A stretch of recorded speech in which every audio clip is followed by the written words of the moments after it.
Thomas Tuchel provoque la colère de Tottenham. Kylian Mbappé prend une décision concernant l'ultimatum du Paris Saint-Germain. Bonjour à vous, chers amis téléspectateurs d'Afrisport. Un réel plaisir de vous retrouver comme d'habitude dans votre revue de presse quotidienne. Que vous soyez au travail ou à la maison, vous restez avec nous pour ce tour de l'actualité sportive. Chers amis, une revue de presse qui sera 100% consacrée au mercato estival, avec les dossiers chauds de ce mercato estival, mais en même temps l'officialisation de certains joueurs. Chers amis, nous allons débuter avec le joueur sénégalais Iliman Ndiaye. C'est du sérieux. Iliman Ndiaye à l'Olympique de Marseille, c'est du sérieux. Pourquoi? Parce que l'OM rêve de décrocher l'attaquant de Sheffield United. Et oui, le club français est prêt à tout pour le décrocher. Mais déjà, dans un premier temps, il faut qu'on mette les choses au clair. Il faut savoir, notamment une information pour les supporters de l'Olympique de Marseille, il faut savoir que le prix d'Iliman Ndiaye, si on se réfère du site Transfer Market, aujourd'hui s'élève à 18 millions d'euros. C'est-à-dire Marseille ne peut pas mettre moins de 18 millions d'euros sur la table pour décrocher Iliman Ndiaye. Maintenant, le club français est prêt à recruter Iliman Ndiaye. Un gros coup, effectivement. Mais l'avantage dans ce dossier, c'est que Iliman Ndiaye a toujours eu ce rêve de jouer à l'Olympique de Marseille. C'est son club de cœur. L'OM est son club de cœur. Maintenant, reste à savoir s'il va quitter le championnat anglais pour retrouver aujourd'hui la Ligue 1 française. Et en même temps, sur le plan financier, il y aura certainement une différence entre de salaire, mais en même temps, par rapport à la carrière du joueur. Aujourd'hui, est-ce qu'il n'a pas une bonne carrière, une bonne lancée avec Sheffield United qu'avec aujourd'hui l'Olympique de Marseille? Est-ce que d'autres clubs anglais ne sont pas prêts à le décrocher? Ce qui est sûr, c'est que l'année dernière, Iliman Ndiaye a enregistré une excellente saison, c'est-à-dire 14 passes décisives, plus pratiquement 15 buts marqués en championnat avec cette équipe de Sheffield United. Oui, Iliman Ndiaye avait enregistré une belle saison et une saison qui lui a permis aussi d'être au top avec l'équipe nationale du Sénégal, parce qu'on a vu, depuis qu'il a intégré la sélection d'Aliou Cissé, Iliman Ndiaye est en train de faire feu et flamme. Maintenant, reste à savoir si Marseille va mettre ce coup, ce prix, une offre, plus de 18 millions d'euros pour décrocher Iliman Ndiaye. En tout cas, vous, les supporters de l'Olympique de Marseille ou bien les férus du football, j'aimerais avoir vos avis là-dessus. Pensez-vous qu'Iliman Ndiaye va quitter le championnat anglais pour rejoindre l'Olympique de Marseille? J'aimerais avoir vos avis en commentaire. Après cela, nous allons parler d'un autre dossier chaud. Il s'agit d'André Onana, le gardien de but camerounais, dont le viseur de Manchester United. Les Red Devils ont vu leur première offre refusée par l'Inter de Milan. Une offre de 40 millions d'euros plus 5 millions de bonus. Maintenant, Sky Sport nous dit ce matin que Manchester United est en train de revoir les cartes. C'est-à-dire comment augmenter avec une nouvelle offre qu'ils vont mettre sur la table pour André Onana. En même temps, le directeur ou bien le président de l'Inter de Milan a fait un communiqué ce matin sur Sky Sport avec Fabrizio Romano pour dire carrément qu'ils attendent la somme de 60 millions d'euros. Si toutefois Manchester United n'est pas prêt à mettre sur la table 60 millions d'euros, ils ne libéreront pas le joueur et André Onana est toujours un joueur de l'Inter de Milan. Maintenant, Manchester United, selon Sky Sport, est en train de son côté de voir comment revoir cette offre, cette somme pour avoir une somme de 60 millions d'euros et récupérer le gardien de but camerounais. Et Fabrizio Romano nous informe en même temps que André Onana est prêt à rejoindre Manchester United si les deux parties arrivent à trouver un accord. C'est-à-dire, par rapport à l'offre, les deux parties arrivent à trouver un accord verbal. Maintenant, André Onana doit-il rester à l'Inter de Milan ou rejoindre Manchester United? C'est là où la question se pose aujourd'hui, chers amis. André Onana, du côté de l'Inter, il a pratiquement fait une très belle saison, quoi qu'on puisse dire. Il a amené cette équipe de l'Inter de Milan en finale de Ligue des Champions.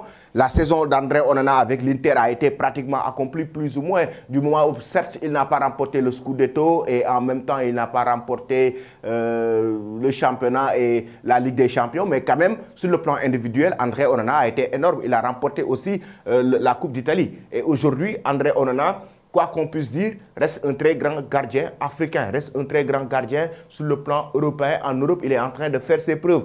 Doit-il rester à l'Inter pour continuer sa progression? L'année prochaine, l'Inter qui se renforce pour remporter la Ligue des Champions, ou doit-il rejoindre Manchester United qui est en phase de reconstruction? J'aimerais avoir vos avis en commentaire. Après cela, chers amis, nous allons directement au sein du Portugal. Pourquoi? Pour parler d'Angel Di Maria. C'est la presse portugaise qui officialise le comeback, le retour d'Angel Di Maria au Benfica Lisbonne. Comme vous le voyez, il est de retour 13 ans après. Le club qui l'a propulsé, le club qui l'a montré au monde du football par rapport rapport à son talent, en 2007-2010, Angel Di Maria était un jeune joueur qui évoluait du côté de Benfica Lisbonne et qui a fait ses preuves, raison pour laquelle d'ailleurs les grands clubs lui ont ouvert ses portes, notamment avec le Real Madrid et d'autres clubs. Angel Di Maria, c'est grâce à Benfica qu'il s'est montré, raison pour laquelle certainement il avait envie de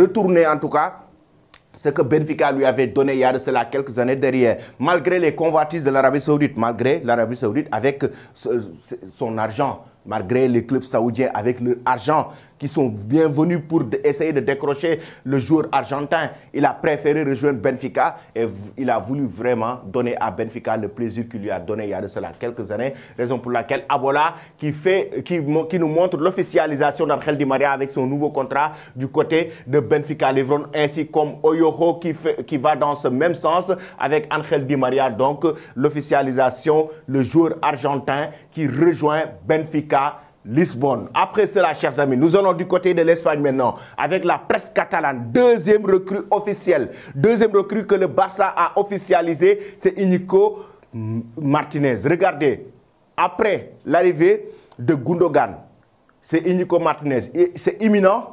Comme hier, je l'ai évoqué dans la revue de presse pour Victor Roque. Oui, il reste que des heures pour l'officialisation du côté du club catalan. Íñigo Martínez, en provenance de l'Athletic Bilbao, lui qui était dans le viseur du club catalan depuis plusieurs mois, lui, il est arrivé au sein du club Blaugrana, mais libre. Le Barça n'a pas du tout dépensé d'argent pour ce transfert parce qu'il est arrivé libre du moment où il était en fin de contrat avec son club, raison pour laquelle le Barça en a profité pour le décrocher. Íñigo, segundo fichaje, deuxième signature. Deuxième signature, segundo fichaje, deuxième signature. Et oui, c'est la deuxième signature après la signature, après avoir décroché Ilkay Gundogan, le joueur, l'ancien joueur de Manchester City de Pep Guardiola. Maintenant, chers amis, pensez-vous que Íñigo Martínez est une belle recrue pour le Barça?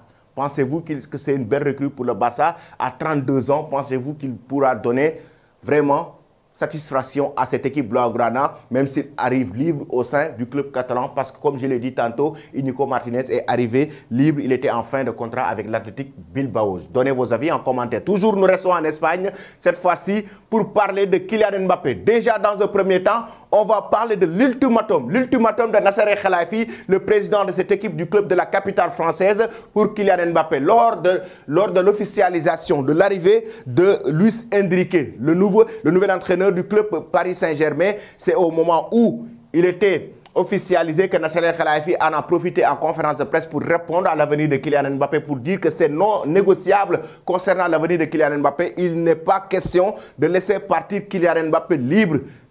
Il a été clair, il a donné un ultimatum. Dans 15 jours, Kylian Mbappé doit prendre une décision. Regardez bien, Nasser El Khelaifi, le président du PSG, a mis la pression publiquement sur Kylian Mbappé pour la première fois. S'il ne prolonge pas ces prochaines semaines, il pourrait être vendu.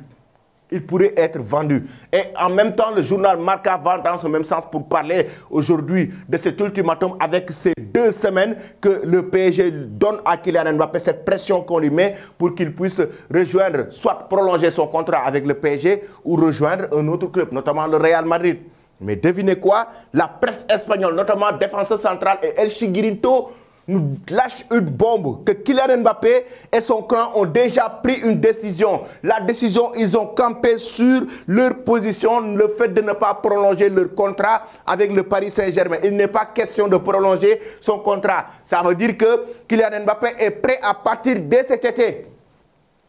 Du moment où il ne veut plus prolonger son contrat, et El Chiguirinto, le média très crédible espagnol, notamment défenseur central, ils sont très crédibles, estiment que Kylian Mbappé a pris sa décision par le biais de sa mère Faiza Lamari et ils ont décidé de ne pas prolonger son contrat au sein du Paris Saint-Germain. Ça veut dire que l'année prochaine, cet été d'ailleurs, soit le PSG, comme l'a si bien le bras de fer entre le président du PSG et Kylian Mbappé, soit il prolonge comme il l'a dit ici, soit il prolonge, soit il sera vendu. Kylian Mbappé qui décide de ne pas prolonger, ça veut dire qu'il sera vendu. Et El Chiguirinto, défenseur central, vont dans le même sens pour nous dire quoi? Que d'ailleurs le Real Madrid, après cela, est prêt à mettre ces 200 millions d'euros sur la table pour décrocher Kylian Mbappé. Si le PSG le met sur le marché du mercato estival, le Real Madrid va se positionner avec 200 millions d'euros pour le décrocher. Ils ont été clairs, El Chiguirinto est défenseur central. Ça veut dire que actuellement la balle est dans le camp du PSG. Soit le PSG accepte d'évoluer avec Mbappé 1 an de plus pour le laisser partir librement en 2024. Soit c'est le PSG qui accepte cela, soit c'est Mbappé qui accepte de prolonger 1 an au PSG pour permettre au club d'avoir de l'argent sur l'indemnité de transfert en 2024, en l'été 2024. Soit ils vont trouver un consensus, c'est-à-dire ils vont trouver un autre contrat que nous n'allons pas connaître. Mais ce qui est sûr, c'est que les faits sont là. Il y a deux options qui sont devant nous. Soit Kylian Mbappé refuse de prolonger, le PSG le mettra sur le marché du transfert et ce mercato il sera vendu. Soit Mbappé va prolonger 1 an et l'année prochaine, le PSG va le vendre pour gagner de l'argent. Voici ces deux options légales par rapport à un mercato estival. Maintenant, on ne sait pas ce qui va se passer. Mais ce qui est sûr, c'est que El Chiguirinto et défenseur central nous informent que Kylian Mbappé et Faisal Amari ont pris la décision de ne pas prolonger et ils restent sur leur position. Maintenant, chers amis, je vous pose la question. Pensez-vous que Mbappé doit rejoindre le Real Madrid cet été ou doit-il en même temps? Et j'ai vu en commentaire hier, certains même étaient en train de me taquiner, nous sommes fatigués avec le dossier Kylian Mbappé. Mais chers amis, c'est ça la saga de mercato. Vous aussi, c'est la saga. C'est la saga du mercato qui nous l'impose aujourd'hui. Regardez bien, Kylian Mbappé, nous, on était en train d'observer la situation au moment où Nasser El Khelaifi a sorti cette bombe hier pour donner l'ultimatum. Et ça renforce aujourd'hui la saga. Ça relance complètement le dossier Kylian Mbappé. Et raison pour laquelle, d'ailleurs, tout le monde en parle. Tout le monde en parle. Donnez vos avis en commentaire. Doit-il rester au PSG ou rejoindre le Real Madrid? Nous allons terminer avec Thomas Tuchel qui crée la frustration ou la colère du côté de Tottenham. Pourquoi? Je vais vous expliquer pourquoi. Le média allemand Bild nous donne déjà l'information que Thomas Tuchel a rencontré plusieurs fois à Londres Harry Kane.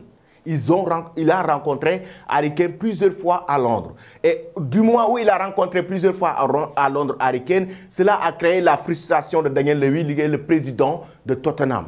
D'ailleurs, Sky Sport nous informe, et The Sun en même temps, ce matin même, que Tottenham est en train de préparer une offre importante pour la revalorisation salariale d'Harry Kane.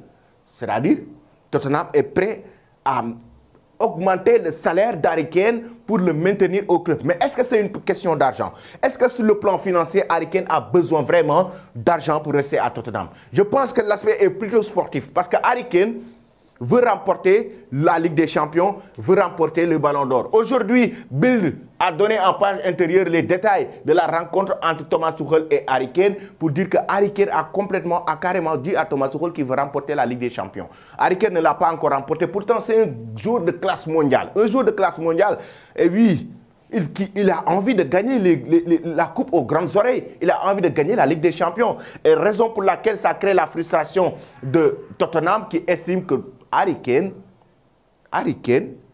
ne doit pas rejoindre le Bayern Munich. Il faut rappeler que le Bayern avait formulé une première offre qui a été refusée par les Spurs qui disait carrément que Kane n'est pas à vendre, une offre de 85 ou 86 millions d'euros refusée et Tottenham était en train de demander la somme de 115 millions d'euros. Maintenant, ça crée la colère. Et comme The Sun et Sky Sport nous l'ont informé, Tottenham est en train de voir comment augmenter le salaire d'Harry Kane. De son côté, le Bayern Munich est en train de voir comment augmenter l'offre pour décrocher une bonne fois Harry Kane durant ce mercato estival. Pensez-vous que l'attaquant anglais doit rejoindre le Bayern Munich et quitter les Spurs de Tottenham? Chers amis, j'aimerais avoir vos avis en commentaire. Et oui, il est officiel, je vais vous quitter avec l'officialisation de Skriniar en provenance de l'Inter de Milan jusqu'en 2028.